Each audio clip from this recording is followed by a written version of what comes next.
छत्तीसगढ़ है, यहाँ छत्तीसगढ़ से बाहरियों को पहले प्राथमिकता दिया जाएगा और छत्तीसगढ़ियों को लात मार के भगा दिया जाएगा। एजुकेशन हब बनाएंगे। जब कोई बच्चा ही नहीं रहेगा, कोई टीचर, हम लोग इतने इतने साल से पढ़ा रहे हैं, कोई टीचर ही नहीं रहेगा तो बच्चे पढ़ेंगे किससे? करीब करीब 5,000 एक दिन का बनता था। टंकराम वर्मा जी ऐसा दिमाग लगाए, इस कान को न पकड़ के इस कान को पकड़ लिए, 2,000 में लाख लटका दिए। कि हमको अगर छात्र छात्राओं के भविष्य के साथ खिलवाड़ नहीं करना है तो आप हमारी मांगे पूरी कर दीजिए और हमारा एक मुश्त वेतन हमको दे दीजिए। 11 महीने का इन्होंने एकेडमिक कैलेंडर में दिया है, परंतु क्लासेस केवल संचालित होती हैं 120 दिन यानी कि 4 महीने।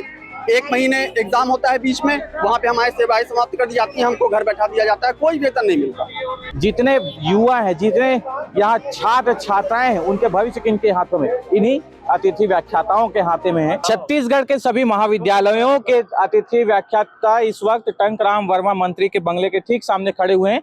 सभी अपनी मांगों को लेकर यहाँ पर पहुंचे हुए थे, जिनका कहना है कि 2024 में एक नीति आया था, जिस नीति में कई त्रुटियां हैं, उन त्रुटियों को सुधार करने के लिए लगातार मांग किया जा रहा है, पर अब तक उसमें सुधार नहीं हो पाए। क्या क्या त्रुटियां देखें और क्या मांग कर रहे हैं? इसमें अतिथि व्याख्याता नीति पॉलिसी 2024 में आया था, उसमें बहुत सारा खामियां था, तो उसे खामियां को दूर करने के लिए एक समिति का गठन किया गया था। समिति में यह कहा गया था कि एक मुश्त मासिक वेतन दिया जाएगा और 57,700 पे स्केल मिला जाएगा और सवैतनिक अवकाश होगा। लेकिन मंत्री जी का स्टेटमेंट आ जाने के बाद हमको जो है वो कालखंड को हटाकर प्रति दिवस करे, तो प्रति दिवस करने से हमारा जो है सभी हमारे अतिथि व्याख्याता साथियों को बहुत इसमें नुकसान हो जाएगा। इससे पहले हमको 50,000 मिलता था, अभी किसी भी महीने में 50,000 नहीं बनेगा। यदि वो सवैतनिक अवकाश करता है तब जाकर के कहीं 50,000 बनेगा किसी महीने में। तो ये कहा जाए तो एक प्रकार से मंत्री जी से भी मिलने के लिए हमारे पूरे साथी दूर दूर से आए हुए थे, लेकिन वो हमारे से अच्छे से बात भी नहीं किया और चले गए। मेरे ख्याल से मैं जो अंदाजा लगा रहा हूँ, इसके पहले प्रति कक्षाओं के अनुसार आप लोगों को भुगतान मिलता था, अभी प्रतिदिन के हिसाब से मिल रहा है, तो 24 दूने 48,000 इसमें और 400 कम कर दिया गया है। इसमें जो अतिरिक्त मानदेय जो 8,000 होता था उनको ना दे करके उसको समायोजन कर करके ये प्रति दिवस 2,000 कर दिया गया है। प्रतिदिन 2,000 रुपए है। 24 दिन का भुगतान होता है? नहीं, 24 दिन का नहीं होगा, किसी भी दिन में या किसी भी महीने में 24 दिन नहीं होगा, एक आध महीने को छोड़ करके। इसमें बहुत सारे से छुट्टियां लग जाता है, इस वजह से 50,000 वेतन नहीं जा सकता। क्या आश्वासन मिल रहा है? बातचीत की? आश्वासन तो दिए थे, कुछ बातचीत करने से निर्णय आएगा करके सोचे थे, लेकिन उस प्रकार से यहाँ पे देखेंगे तो निराकरण नहीं हो पा रहा है। अच्छा मैडम, एक चीज सीधा आपसे ये पूछना चाह रहा हूँ, जहाँ तक हर महाविद्यालयों में जाया जाए तो सबसे ज्यादा कार्य अतिथि व्याख्याताओं को मिलता है, ऐसा कहा जाता है, लेकिन रेगुलर जो होते हैं उनके अपेक्षा ज्यादा काम करने के बाद भी पैसा कम मिल रहा है, क्या कारण? सर, अतिथि व्याख्याता तो रेगुलर जो स्टाफ होते हैं उनके तुलना में ज्यादा ही काम करते हैं और उनको जितने रेगुलर स्टाफ जितने देर बैठते हैं उनके उतने ही घंटे उनको बैठाया जाता है, लेकिन कम सैलरी दिया जाता है ना। जो नई नीति बनी थी 2024 में, उसमें त्रुटियां थी, वो कहा गया था कि उसको कुछ संशोधित करेंगे और उसको संशोधित करने के बाद उसमें आप लोग के लिए अच्छा होगा, है ना। हम लोग सोचे थे कि संशोधित हो रहा है, कुछ अच्छा ही होगा, लेकिन अच्छा नहीं हुआ और बुरा हो गया, है ना। उसमें कम से कम लोगों को 50,000 रुपए की तुलना में बनना तो चाहिए थे 50,000 2024 के में। कुछ प्राचार्य देते थे 50,000 रुपए, पर कुछ प्राचार्य नहीं देते थे। जो अतिरिक्त मानदेय था उसका वो लोग मनमानी कर देते, किसी को मिलता था, किसी को नहीं मिलता था। तो सर, कहने का मतलब ये था कि जो नए जो होना था एक सूत्री मांग, हमारा एक ही मांग है, एक सूत्री मांग था कि हमारा जो मासिक वेतन है 57,700 रुपए बस कर दिया जाए। हम लोग मंत्री महोदय जी से यही कहने आए थे, लेकिन उन्होंने हमारे साथ अच्छा व्यवहार नहीं किया, वो चले गए। और उनका कहना है कि हम आपको कालखंड व्यवस्था को समाप्त करके केवल प्रतिदिन 2,000 रुपए देंगे। अगर वो प्रतिदिन 2,000 रुपए देते हैं तो भी हमारा मासिक वेतन जो है, महीने का वेतन, वो 50,000 रुपए बनेगा ही नहीं, 35 से 40,000 रुपए ही बनेगा। और इससे हमारा परिवार का गुजारा कैसे होगा वो आप समझ सकते हैं। सीधे बढ़ाने के बजाय और घटा दिए सर, हमारा बढ़ाने के बजाय घटा दिए हैं। और जो हमको जो सरकारी जो छुट्टियां मिलती है वो छुट्टी भी नहीं मिलेगी। हमारा 30 त्योहार जो है, दिवाली, दशहरा, है ना, और हमारा जो तीज है ना, तीजा पोरा रहता है, उसका भी छुट्टियां हमारा कट जाता है। सर बताइए, जो बाकी लोग उसमें मजे लेते हैं और हम लोग उसमें रोते हैं कि हमारा पैसा कट जाए। कल विधानसभा में एक मुद्दा उठा था जिसमें जितने अतिथि व्याख्याताओं के हैं उनके लिए शायद होगा, क्योंकि जो रेगुलर स्टाफ है उनके पोस्ट में अब तक भर्ती नहीं हुई है, ये सवाल उठाए गए थे। क्या लगता है आपके लिए उपयोगी है? ये उपयोगी नहीं है, क्योंकि छत्तीसगढ़ में 3,000 से ज़्यादा अतिथि व्याख्याता भी कार्यरत है, जो उच्च शिक्षा विभाग के रीढ़ की हड्डी बन के बने हुए हैं। आप अभी अंदाजा लगा लीजिए, ये पंडित रविशंकर यूनिवर्सिटी का शैक्षणिक कैलेंडर 1 जुलाई से अध्यापन कार्य शुरू होना है। आप छत्तीसगढ़ के समस्त महाविद्यालय में जाइए, कौन से ऐसे महाविद्यालय जहाँ पर अभी तक पढ़ाई शुरू हुई है? केवल और केवल रेगुलर प्रोफेसर लोग भर्ती प्रक्रिया ही निपटा रहा है। बाकी जो पढ़ाने का काम है, उच्च शिक्षा की जो रीढ़ की हड्डी है, जो IAS, IPS और वैज्ञानिक बनाने का जो काम है, वो मेरे पीछे खड़े इन्हीं अतिथि व्याख्याताओं के भरोसे ही है, जिसको आज टंगराम वर्मा जी माननीय उच्च शिक्षा मंत्री के द्वारा छला गया। पूरा में 4 दिन पहले हम लोग इनके पास आए थे, उन्होंने बोला आप लोगों के लिए अच्छा नीति बना रहे करके। कौन सा अच्छा नीति है? यही नीति 2000 सड़क वाला नीति 2024 का, जहाँ पर अतिथि व्याख्याता न मान सम्मान है न कुछ नहीं।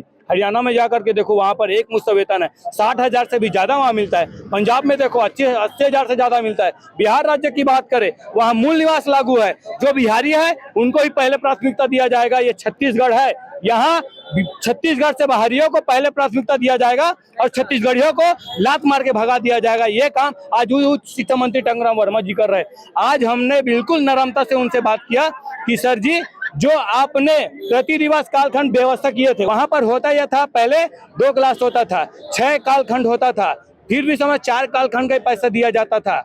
6 कालखंड का दे तो 3,000 बनता था, आज 4 कालखंड का में 2,000 दिया जाता था।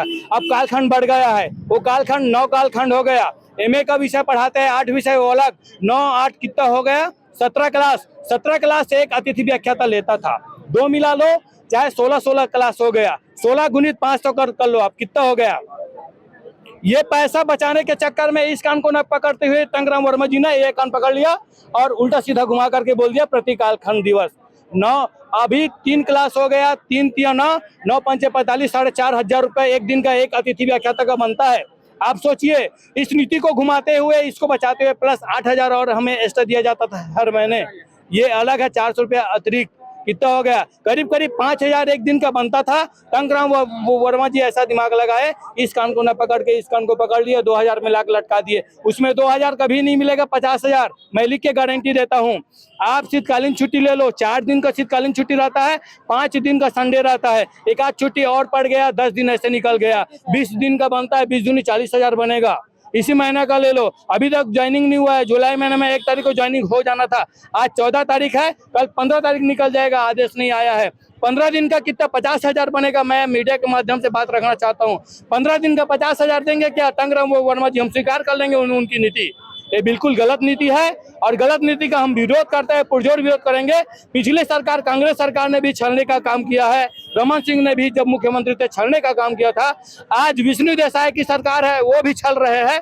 यदि छलेंगे तो जो स्थिति आज भूपेश बघेल की हुई है, आने वाले समय में 2 साल से भी कम का समय है, 2 साल का भी कम का समय है। मैं एक और गणित बता दूं, एक महाविद्यालय में 3,000 से अधिक रेगुलर विद्यार्थी पढ़ते हैं और प्राइवेट मिलाकर के लगभग समथिंग 5,000 के करीब हम स्टूडेंट को पढ़ाते हैं। आज प्राइवेट वालों को भी पढ़ाने का जो नीति है उसमें दिया गया है। 5,000 गुणित 3 का लो, उनके माता पिता मिला के 15,000 का वोट का एक महाविद्यालय में माता पिता को मिला करके। दूसरी चीज और बोल दूं, उनके मामा मामी है, चाचा चाची है, यदि इन वोटों को मिलाकर देखे तो 15 3 45,000 वोट का मात्रा रखते हैं एक महाविद्यालय में पढ़ाने वाले हमारे अतिथि व्याख्याता। और आप पिछले समय देख लो, 17 वोट से आप देख लो बस्तर का 194 वोट सीधो से हारे थे और हम लोग 3 4 हजार स्टूडेंट को पढ़ाते हैं। तो हम लोग सत्ता परिवर्तन का भी मात्रा रखते हैं, हमें कम आंकिए मत।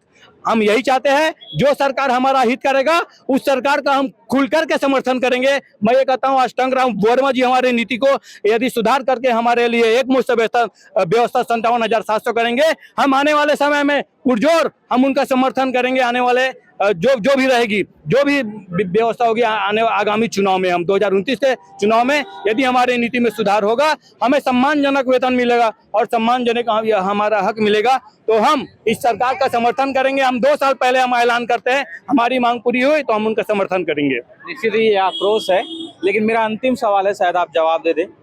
अभी जुलाई का महीना चल रहा है, फिर से रीज्वाइनिंग होता है आप लोग का, और अभी मैं सुनने में एक आया था कि रीज्वाइनिंग जो हो रहा है उसमें निःशुल्क काम कर रहे हैं शुरुआती महीनों में, ये कितना सच है? निःशुल्क काम करने की तो मैं बात ही नहीं बोल रही हूँ।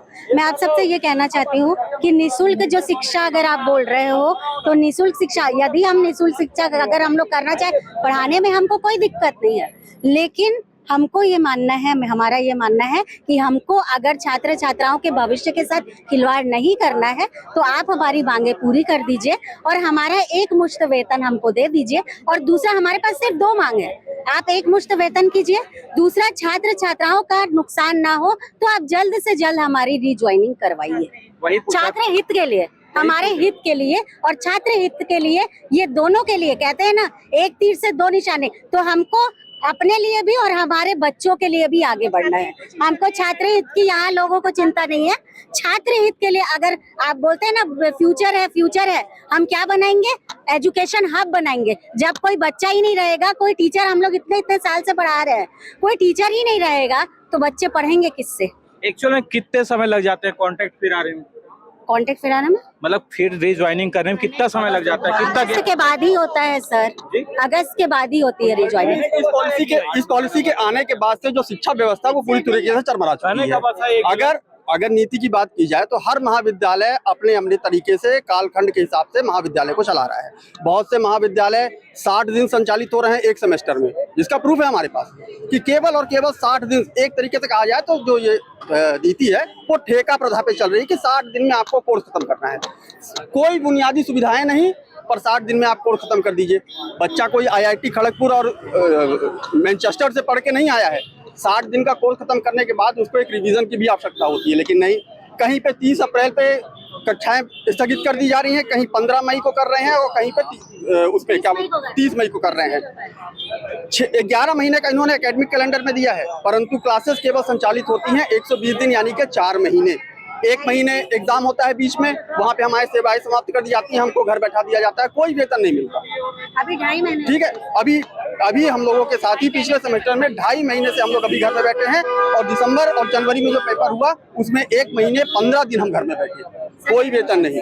एडमिशंस हो चुके हैं, लिस्ट आ चुकी है, लेकिन इनको छात्र हित से मतलब नहीं है।